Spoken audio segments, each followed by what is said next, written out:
할렐루야, 말씀 PT 사복음서 10분 묵상입니다. 오늘은 누가복음 21장을 통해서 하나님의 은혜의 말씀을 나누겠습니다. 누가복음 21장은 예수님께서 마지막 때에 관한 말씀을 해주시는 내용으로 구성되어 있습니다. 우리는 이 마지막 때를 살아가면서 어떤 자세를 가져야 될지 성경을 통해서 정리를 해보겠습니다. 당시 예루살렘 성전은 웅장함 그 자체였습니다. 어떤 이는 이렇게 이야기했습니다. 어떤 사람들이 성전을 가리켜 그 아름다운 돌과 헌물로 꾸민 것을 말하매, 지금도 예루살렘 성전의 한쪽 벽이 남아있어 이스라엘 여행하는 이들이 가는 통곡의 벽이라는 곳이 있습니다. 그곳의 사진을 보면 돌의 크기가 굉장히 큰 것을 확인할 수 있습니다. 하지만 예수 그리스도를 십자가에 못 박고 하나님이 임재하시지 않았던 이 성전은 곧 무너졌습니다. 사람들이 세운 성전은 무너집니다. 그러나 예수 그리스도께서 반석이 되시는 성전은 무너지지 않습니다. 예수님은 예루살렘 성전의 무너짐을 시작으로 마지막 때에 일어날 일들을 열거하십니다. 이 환난들은 성도들을 고난과 역경의 터널로 몰아가는 것 같으나 이 일은 도리어 증거가 될 것이라고 말씀하십니다. 바로 예수님의 말씀은 진리이며 불변하는 말씀임을 나타내는 증거이죠. 우리는 복음의 증인이며 우리에게 확실한 말씀을 증거로 주셨습니다. 이 말씀은 살아있고 활력이 있어 시대와 문화, 세대와 세대를 넘어 역사합니다.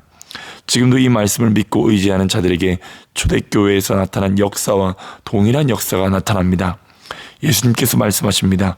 천지는 없어지겠으나 내 말은 없어지지 아니하리라. 주의 말씀은 영원하여 이 땅을 창조하고 보존하고 소멸하는 능력이 있습니다.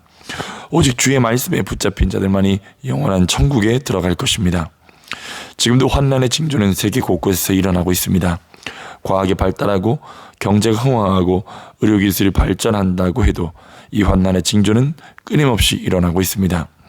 우리는 낭떠러지로 가까이 나가는 사람들이 아니라 낭떠러지를 따라서 걷고 있어 언제 떨어져도 이상하지 않은 시대를 살고 있습니다.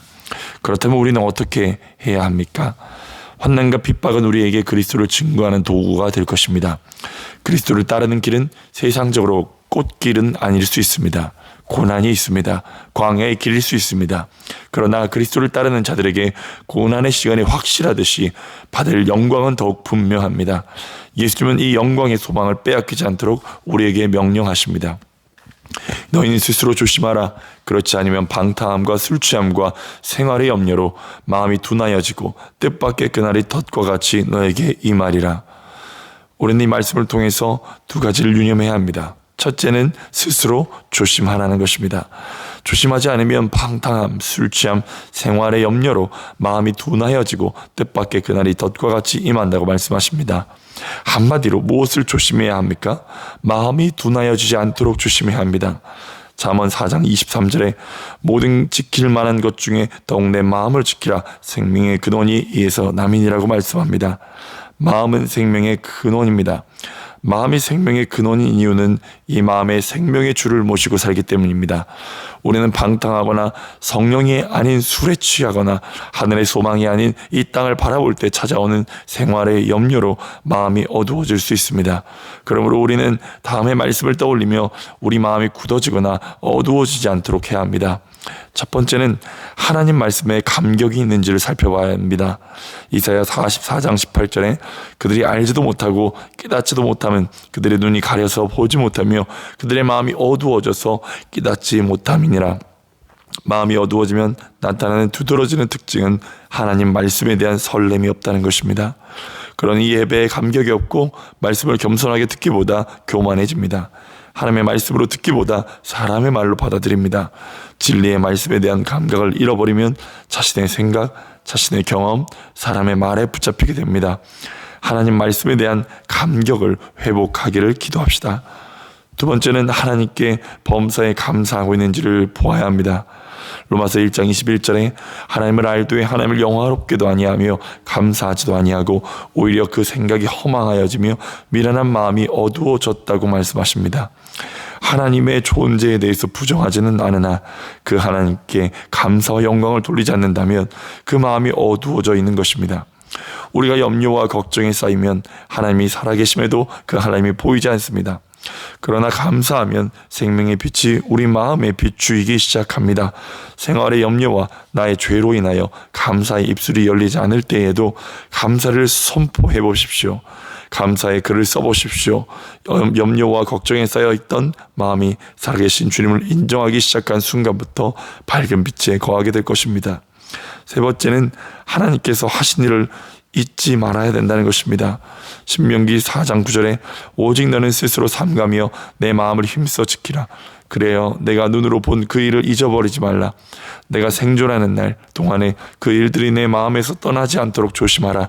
너는 그 일들을 내 아들들과 내 손자들에게 알게 하라고 말씀하십니다. 모세가 출애굽한 이스라엘 백성들에게 명령한 내용의 핵심은 하나님께서 행하신 일을 잊지 말라는 것입니다. 그러나 이스라엘 백성들은 하나님을 잊어버리고 다른 신을 따라갔습니다. 우리의 마음에 하나님을 잊어버리게 하는 것들은 가난만 있는 것이 아닙니다. 오히려 가난은 주님을 더욱 의지하게 합니다. 하나님을 잊게 하는 더 큰 적은 풍요입니다. 부유해지고 생활이 안정된다고 느끼면 하나님을 찾지 않습니다. 자신이 인식하지도 못하게 서서히 하나님과 멀어집니다. 십자가를 바라보아도 눈물이 없고 구주를 생각해도 마음에 평강이 없습니다. 하나님께서 행하신 일을 결코 잊지 마십시오. 주께서 행하신 일을 반복하며 묵상하고 그것을 양식으로 삼으십시오. 그리고 자녀들에게 그 일을 전하십시오. 전하지 않으면 잊혀지게 됩니다. 마지막 때를 준비하는 자세 두 번째는 항상 기도하고 깨어있으라는 것입니다. 이러므로 너희는 장차 올 이 모든 일을 능히 피하고 인자 앞에 서도록 항상 기도하며 깨어있으라 하시니라. 예수님도 잠들어 있는 제자들을 향해 시험에 들지 않게 깨어 기도하라고 말씀하셨습니다. 기도하면 시험을 이길 수 있습니다. 기도하면 마음을 지킬 수 있습니다. 예수님께서 19절에 너희의 인내로 너희 영혼을 얻으리라 하고 말씀하셨습니다. 이 말씀을 기억하십시오. 인내는 결코 수동적인 것이 아닙니다. 능동적인 것입니다. 기도하기를 힘쓰고 마음을 지키려 주님의 말씀 앞으로 나아가고 예배의 자리를 찾는 능동적인 행동이 곧 인내의 모습입니다. 세상은 변하고 환경이 아무리 요동을 쳐도 그 자리를 끝까지 지키십시오. 저와 여러분 모두가 이 말씀 묵상의 자리를 끝까지 지켜내기를 기도합니다. 이것은 우리 육체의 본성을 거스르는 일입니다. 더 자고 싶고 쉬고 싶은 것이 우리의 본성입니다. 때때로 쉼의 지혜도 필요합니다. 그러나 많은 경우 육체의 힘을 취한다는 이유로 영혼을 위한 시간은 아까워하고 있습니다. 특별 새벽 기도의 기간입니다. 어떤 마음으로 동참하고 계십니까? 마지막 때를 믿음으로 준비하는 세대로 세워지기를 축복합니다. 주 앞에 설 때까지 말씀과 기도의 자리를 빼앗기지 말고 그 자리에서 끝까지 인내하는 우리가 되기를 기도합니다. 말씀을 붙들고 함께 기도합시다. 주여, 오늘 우리에게 생명의 말씀을 주심에 감사합니다. 환난과 고난이 우리를 기다린다 하시나 영원한 소망의 나라를 향해 믿음의 경주를 쉬지 않도록 이끌어 주옵소서. 우리의 마음이 굳어지지 않도록 주의 교훈과 훈계를 양육하여 주시고 감사의 입술이 마르지 않도록 이끌어 주옵소서. 하나님께서 행하신 십자가와 부활을 날마다 기억하고 잊지 않도록 은혜를 주옵소서. 항상 기도하고 깨어있게 하시고 영적으로 잠들지 않도록 우리를 붙들어 주옵소서. 예수님의 이름으로 기도합니다. 아멘.